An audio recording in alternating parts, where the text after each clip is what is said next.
Welcome to our first garden tour of 2022. It is April 24th. We are in spring in Bartlesville, Oklahoma, zone 6B. And we're just going to show you what's growing right now, where we're at, share a little bit about what we plan to do with it, and yeah, just bring you along for the journey. So let's check it out. So we're in the front part of our home, right on the boundary between our house and the permaculture property that we're going to be making over here soon as our sale is complete. So if you want to see more of what this pile mulch is for and stuff like that, you have to check out other videos. But in the front, this is chocolate mint. It is doing really good. It is so yummy. And it's obviously in a container because it's really invasive, but we love it for drying, for teas. We've even used it in bouquets. It's really pretty. This is a dwarf cherry tree. It is self-pollinating. It gave us a few cherries last year, but it's awesome to see so many blooms. Eventually, we want to actually transfer this into another food forest area that we're going to be creating. Over here, in this is one of the first large raised beds we did when we moved here. And we have kale that we planted. We have two kinds, a flat leaf and a curly leaf kale.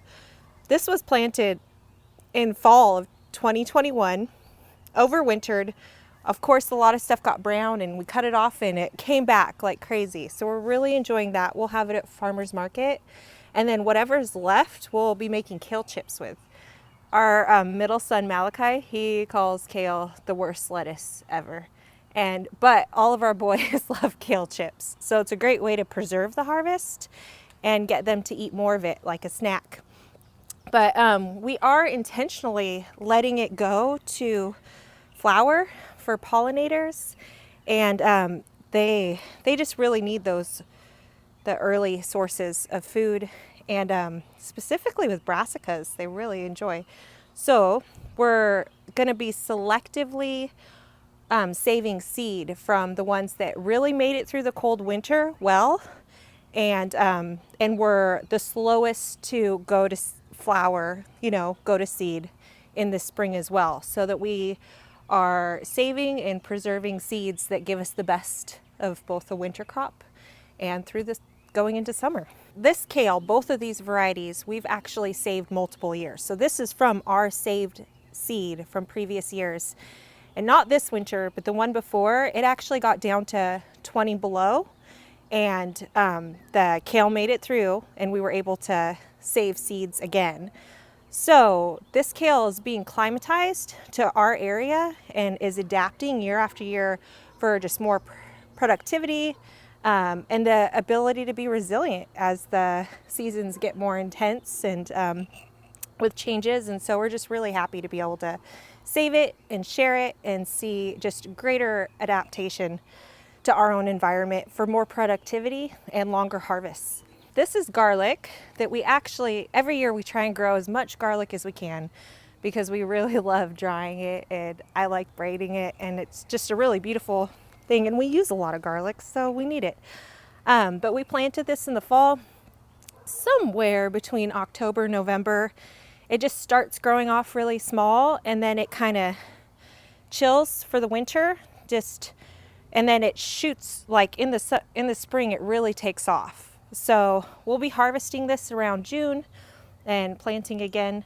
But it's just a really great winter crop to have something in the ground that's growing that will be ready for you and that you literally don't have to do anything with. This is our third full year growing garlic, meaning we have planted, harvested, saved, and then re-sown the garlic heads, So we go through all that process, and then I just pull them off the cloves that I've dried and plant them again in the fall. So we haven't had to buy garlic for 3 years, and honestly, I never want to again because it's so good having our own. So to have this kind of cyclical, this just every season of planting, letting it do its thing, harvesting, curing, keeping, and then sowing it again, and it being ours has just brought bigger and better bulbs every year, and just the satisfaction of having our own garlic that we never have to buy from the store. We have a really short spring here in Oklahoma. It's just crazy. It goes from really cold to like this brief, moderate period before it gets really hot and humid. So potatoes, actually, you can really only get one planting in, and it's pretty short. So we planted our potatoes in March. It was before St. Patrick's Day. The kids did it. It was super easy. And we plant a lot of them knowing that we're not going to get a huge harvest out of them, and that we can harvest them early as well, because we really like those small potatoes. But our goal is to fill all of our spaces, which is something that we'll explain more in a successional garden planning and planting guide. But so you'll see front and back, we have potatoes kind of spread out everywhere. They're really close together, just utilizing every space so that we can have that as an early harvest before we go full steam into summer. It will be nuts. So potatoes, different varieties. We have purple, reds, Yukon, all spread out in different stuff. This here is our horseradish, which is perennial, and it is really invasive. So if you're, so it spreads like crazy. We actually dug this up. It was late winter, early spring. It wasn't even spring yet. Dug it up, shared and sold some of the roots, left a little bit in there, and it's coming up again strong. It is really nice to, for Valentine's Day, my husband, he actually used the fresh horseradish on our dinner, and it was just really lovely. So you plant that once and you don't have to ever again. Okay, if you remember our perpetual sunchokes or artichokes video, talking about how important it is to have an enclosed container that isn't going to rot and is like metal or plastic, something that the sunchokes won't grow through. This is why. So these are Jerusalem artichokes, which we planted in here, but over time, obviously wood breaks down and they just kind of eat and grow their way through. It's not a horrible thing. I mean, they produce food and beautiful flowers for pollinators, but they do spread just like this. So you want to have them in a container that they can't grow their way out of, or a lot of space where you can just really enjoy letting them be free.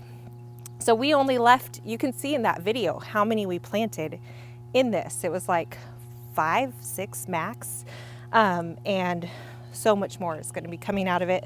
And you couldn't see at that time because it was winter when we were harvesting. All that was going to come up on the ground. So at some point we do need to deal with this. Okay, curbside. We have our free little library, which we have some seeds in there and stuff to share too, in case anybody still needs seeds. Look, there's our, anyways, free seeds. So we have this strawberry patch that we planted here. These are the June bearing strawberries, which really for our zone ends up being May. And they're pretty tight right now. In the fall, we're gonna spread these out and be layering them in the new food forest as well, and just dividing them up. Sorry we didn't get it together to show you guys the tulips and daffodils that were amazing, but that's the reality when you got a lot on your plate. Hence our piles of stuff. We have the wood chips, the compost, cardboard collection, and then these frames our friend gave us that we'll be using to make our market garden next door. This bed is it's partial shade in the summer, but in the spring it is full sun.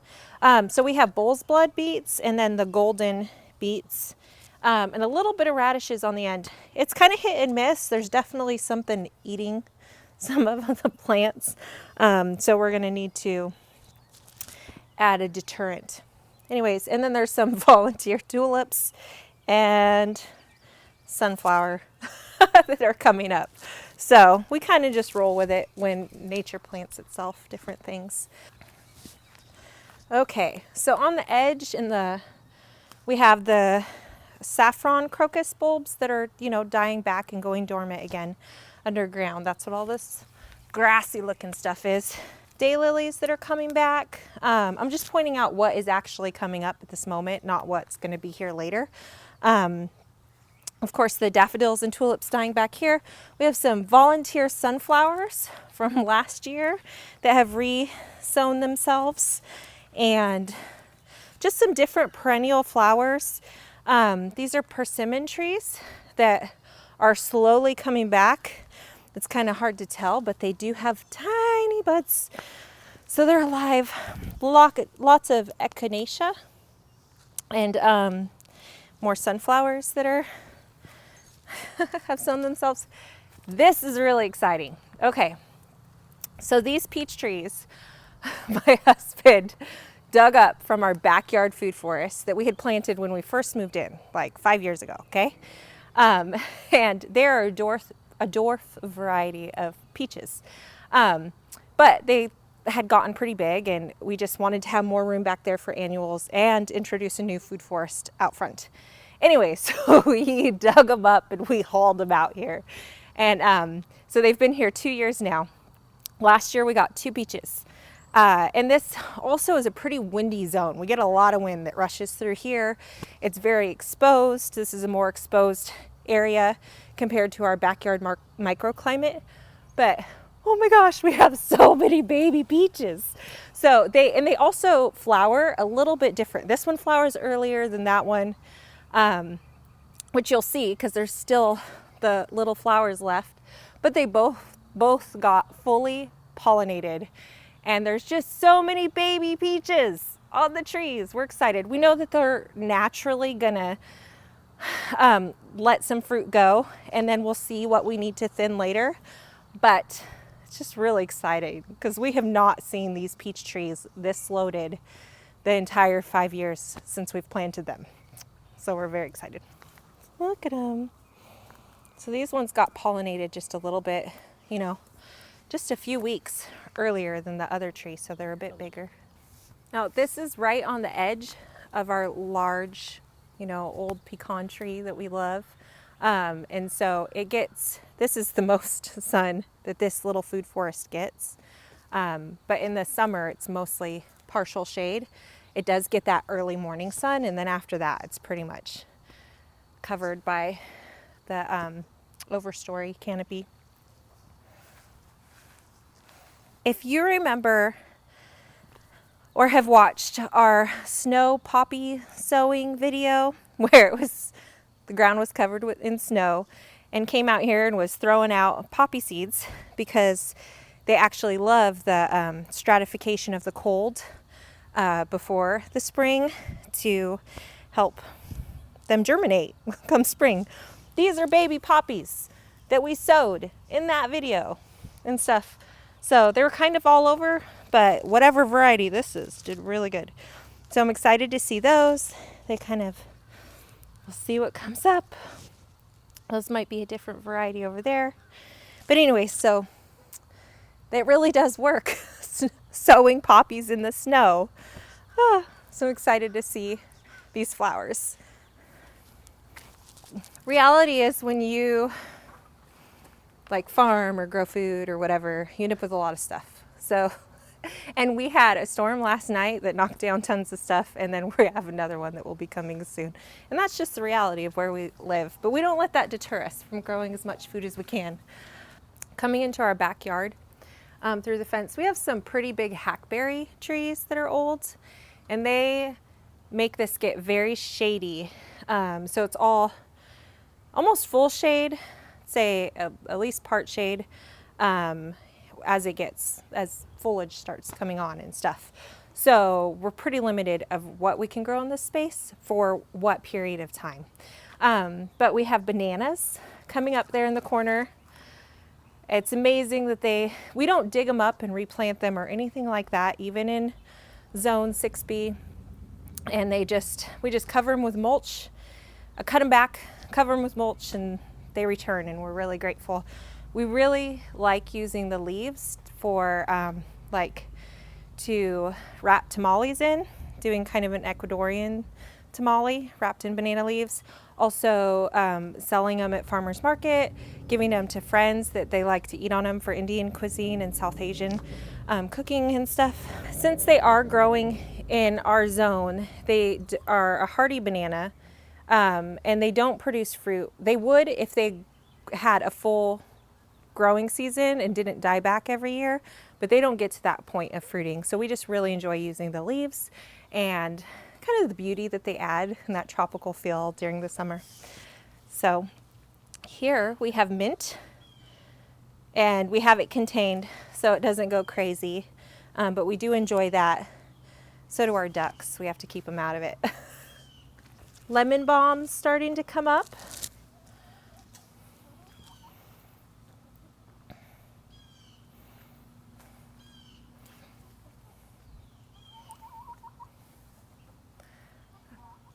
This is our tulip tree. But this is a mushroom area that right now the logs aren't fruiting. They're really close to it though. So we've been getting a lot of rain and we're just keeping our eyes on them. But they should be fruiting soon. There are some little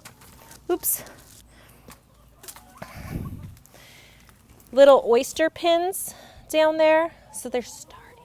We will fence this off so the ducks don't steal all of our harvest.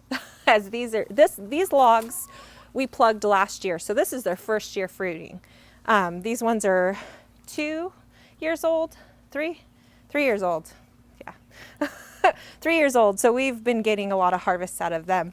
As far as oysters go, a couple of varieties, shiitake, and then there's wine caps that have slowly spread all throughout the edge, and you kind of have to it's a scavenger hunt because you don't know where they're going to come up because they spread. It's mycelium. Anyways, so mushrooms are a really fun thing to do in those partially shady, more dense areas to make use of, especially mulch spaces. These are our daikon radishes. We have 2 kinds in here, the white long icicle ones. I don't know which one is which, but I planted them. And then the other one is a wasabi daikon. So it's supposed to be super spicy.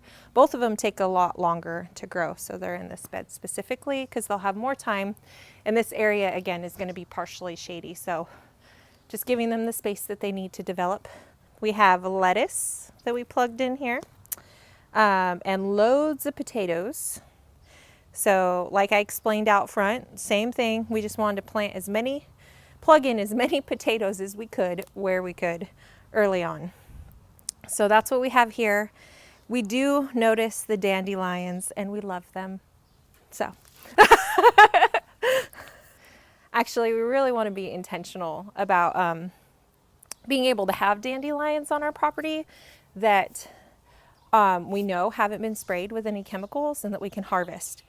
The leaves for greens like salad, and inevitably we really want to be able to make dandelion jelly from the heads, and then also the roots are edible as well, and I really want to make a coffee alternative out of them, so they need to chill. So these here, and continuing in the garden, these are French breakfast radishes. You'll have to get in here and see them. They are really quick growing, especially compared to the daikon.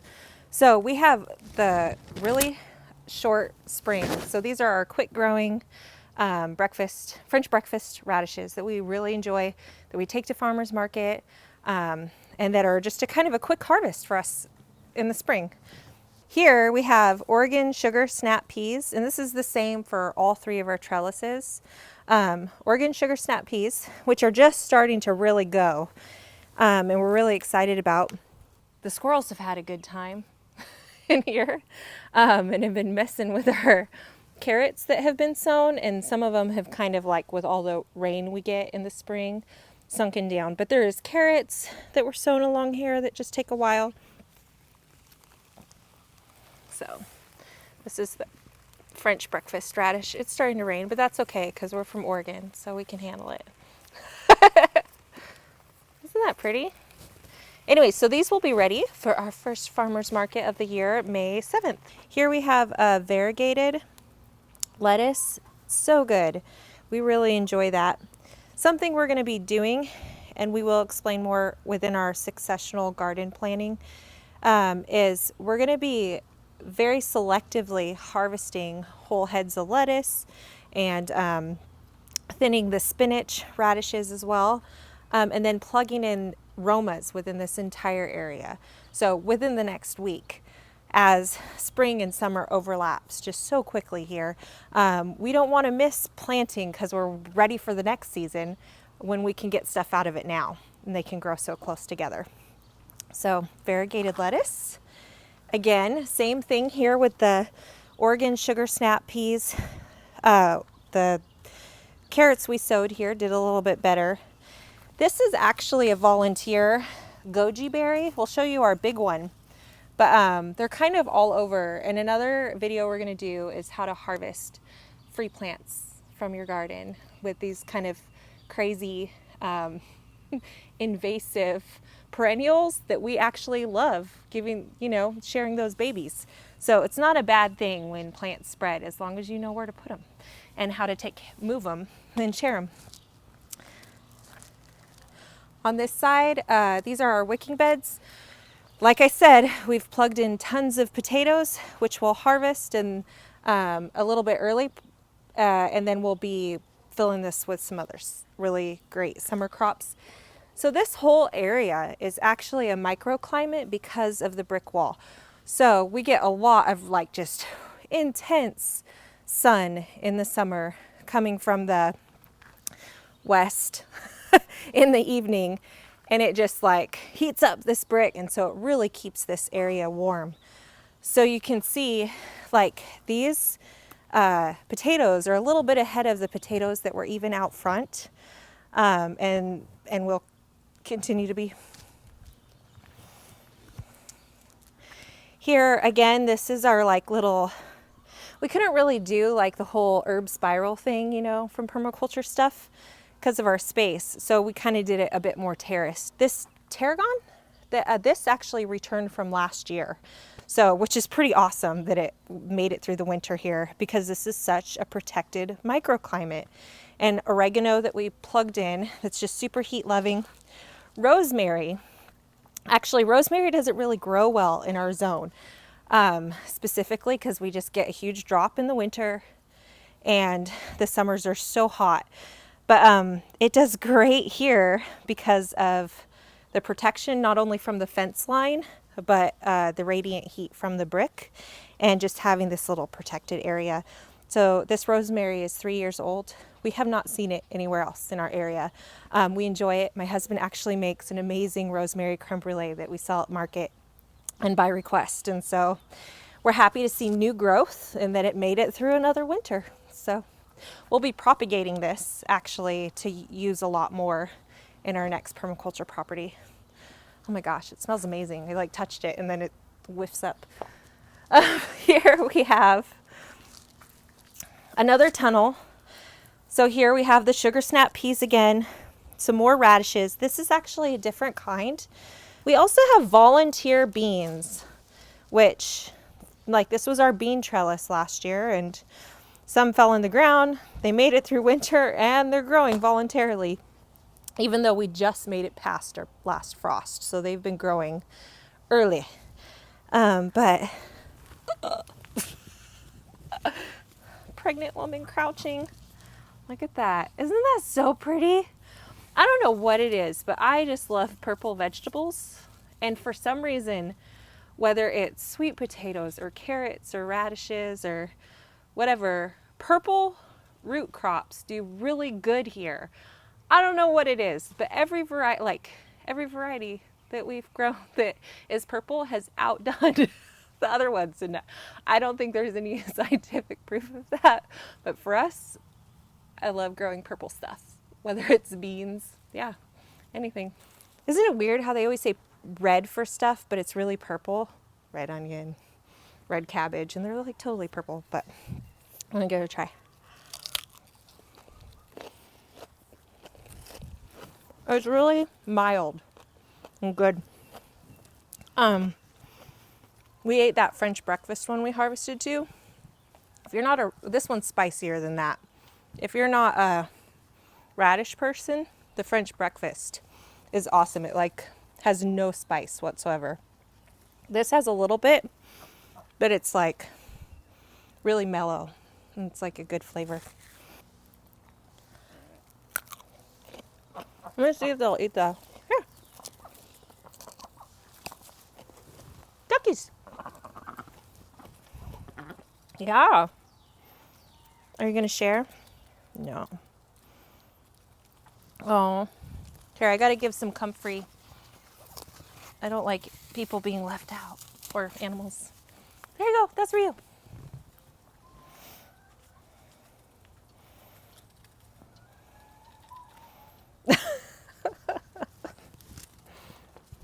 So this is our first little food forest, and originally we had it planted out further, and that's where we moved the peach trees out of and stuff. But so it's 5 years old that we planted it, like parts of it. So it's been a successional thing. So we've slowly added more, moved things. Nothing is like, I think it's important to remember that there's a lot of plants, even perennials, that you put in and you like have this idea of one and done, but it's not. It's like this evolutionary thing of growth where things can change. You'll see some things don't work and some things really do, or sometimes you just realize how to adapt things better to your climate and zone, and water. So anyways, this area gets a lot of sun. It gets hot in the summer. This is a muscadine grape that we got from Baker Creek Seeds. That was a live plant that was sent to us, teeny tiny, and it's doing really good. The other two grapes, I'm not sure what the variety is. I think it was just like a table grape a gal got from Lowe's or something like that, and has done really good. It's amazing. They make it through the winter and come back. So scattered in here, this is really where we have a lot of, we call it our pollinator garden. So we have these fruit trees. We have 2 apples and 1 pear. Our neighbor had a pear that we were using for pollination that kind of got hacked back, but we're hoping that the bees are generous enough to make sure that our pear tree gets pollinated too from a distance. Anyways, so we have asparagus that we are harvesting from when we remember to, and it's delicious. Again, the purple is doing so much better, and they were like $1 a bag. I got on sale at Walmart at the end of the season, randomness that we threw in there, and they're totally doing great. Lots of milkweed and fennel that we just recently planted from just plants we got from the Herb Fest in Tulsa. Got tiger lilies, which are reproducing. The bulbs are spreading, and that's always a good sign. So we'll have to break those up and share the wealth eventually. Comfrey's kind of all over. Lots of yarrow.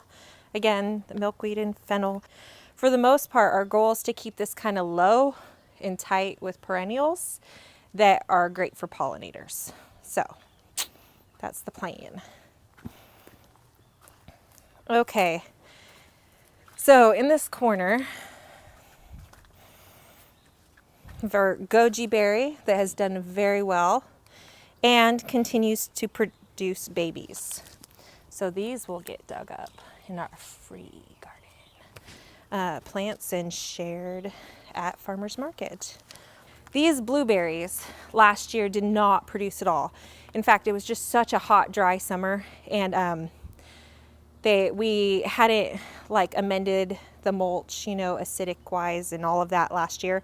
Anyways, they just didn't produce. There was a lot of die off. My husband really whacked it back, taking the off the dead, parts, and amended the soil, adding like acidic kind of organic fertilizer stuff or whatever, and really trimming off the nasty stuff.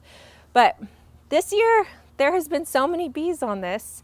We have so many blooms, and the blooms have been pollinated. So there's parts where you can see the baby berries. So we're excited to have blueberries again, which when we first moved to Oklahoma, a literal nursery told us you can't grow blueberries here. And being super stubborn, we were like, why not? And decided to do it anyways. So we just looked up what's the best way to do it. Dug a trench. Well, my husband, I didn't really do it, but my husband dug this huge trench, filled it with peat moss and pine shavings and soil. And the issue is it just needs a lot of acidic soil to thrive. Oh, and really good drainage. And so anyways, he did all that work. And then when we layer on pine mulch in the winter, and any kind of like fir clippings and really acidic stuff to this area, and it's really helped. And a great tip for those that have Christmas trees, and we have a really small mulcher, but we can do it. We mulch our Christmas tree because of the pine that's very acidic, and always put it on our blueberries. So this is last year's Christmas tree growing this year's blueberries, which is really nice. Well, also, this is a weird thing, but because we don't do it in the Northwest, Pacific Northwest where we're from. But if you buy one of those trees that is like spray painted green, that's probably not good for your garden. Okay, we buy ones that have not been painted green, that are just regular pine trees. And that's great to mulch naturally, so it hasn't had anything weird added to it. So if you're gonna do that, it works really great. Make sure it's not a painted tree. All right, to keep it real with our fails. Okay, last year we had so many gooseberries from this plant, and it was amazing. And I made gooseberry bars for farmers market, and it was like English people showed up with deep appreciation for this like fruit that you can't get in the store. Anyways, this was the producer for that, and it died. It's like totally not coming back. This gooseberry, same variety, okay? This one didn't give us nothing last year, and it made it through the winter. And it's giving us, you know, it will give us some, but it's not going to give us a ton. So we won't be bringing gooseberry bars to market. But it's just, this is the reality when you're growing as a gardener too, or farmer or whatever, especially when you're using natural methods, that sometimes things work and sometimes they don't. We don't really know why. If it just too hot here, not enough moisture, why this plant thrived and that one died. Also, the red one died. But yeah, so that's just the reality. Sometimes you win, sometimes you lose. But we're going to learn from that and move and plant more gooseberries in different areas.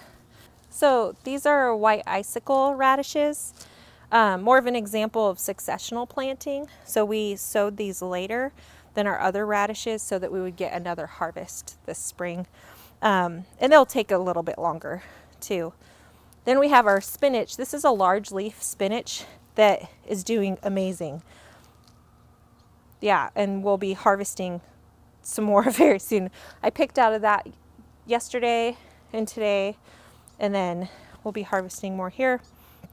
But it's just amazing how, like, we live in a place where greens are really expensive, like fresh lettuce and spinach, anything like that, because it's trucked in. There isn't a local farm growing it for sale other than in season, kind of like we're doing for ourselves. But it's just so easy to grow a lot of greens in a really small space.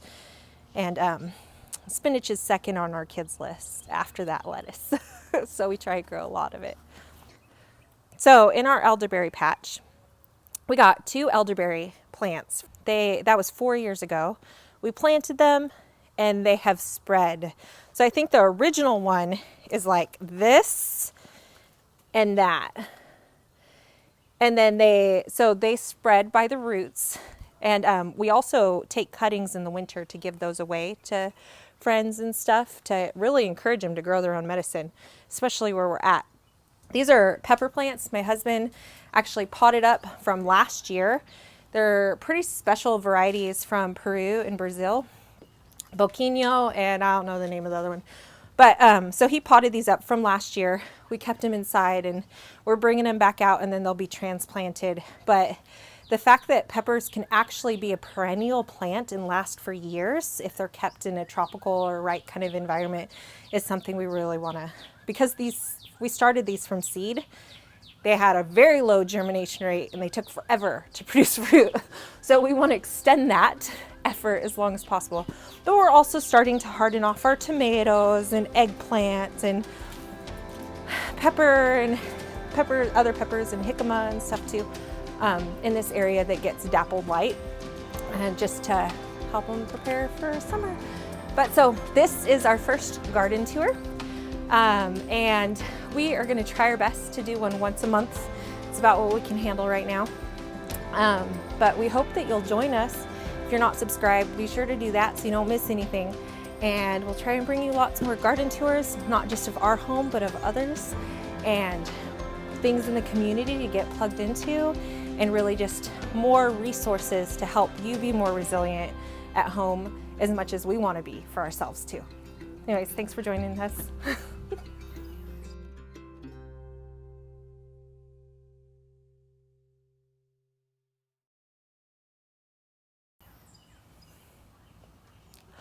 Awkward.